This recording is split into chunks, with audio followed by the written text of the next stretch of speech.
I can remember the exact moment when I decided to become a professional dancer. It was when I was 14 years old, and my mom had taken me to go see the Alvin Ailey American Dance Theater perform at the Fox Theater in Atlanta. I saw them do their trademark piece, Revelations, and it completely changed my perspective on dance. One of probably the most impactful pieces was I Want to Be Ready, and it's about a man who's getting ready to see God and die, and he's wearing all white, and he lies on the ground and just does coccyx balances. And you'd think, just looking at this piece on stage, it's just him lying on the ground, and it would look almost like an ab workout, but there's something deep behind it that just makes it so impactful, and you can't take your eyes off of him. And he just sits there and constantly rises up and then falls back down to the ground. He's just with all of his might to get off the ground and be ready. And it's just the most powerful piece I think I've ever seen. From that point on, I knew that I wanted to be a dancer.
I began taking ballet classes at the studio that I was tap dancing at the time.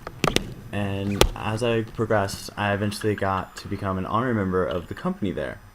And so I worked really hard and, did summer sessions at the Atlanta Ballet, and slowly my technique grew stronger, and I saw that Alvin Ailey was having an audition for their summer session.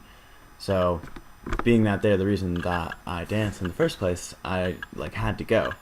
So I dragged my friend Danny with me. He was the other guy at the studio, so we had a close bond with each other. And we showed up at the audition, and I was just old enough where I'd be taking the professional audition, and Danny would be taking the junior audition.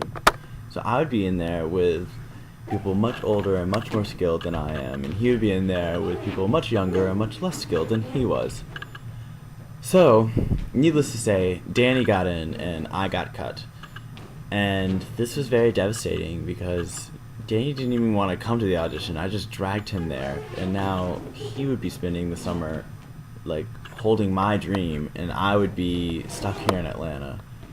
But I didn't really view this as such a big loss. That summer I went to Atlanta Ballet, worked incredibly hard, and came back to my studio and found that my hard work had really paid off. I was now one of the best dancers in the company and was surpassing everyone that used to be far superior to me.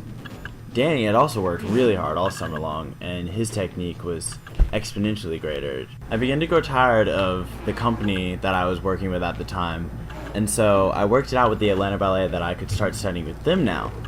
This made my technique grow even more. I became very, very solid in ballet and modern, and I was a lot more skilled than I was a year ago.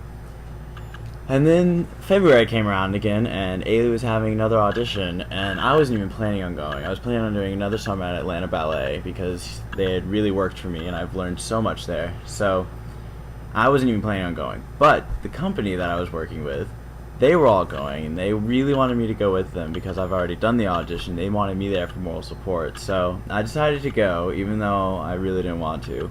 And I figured I was already there, I might as well audition. So there I was, back in the audition for Ailey, not expecting to get in at all. And lo and behold, I made it all the way through, got invited up there for the summer.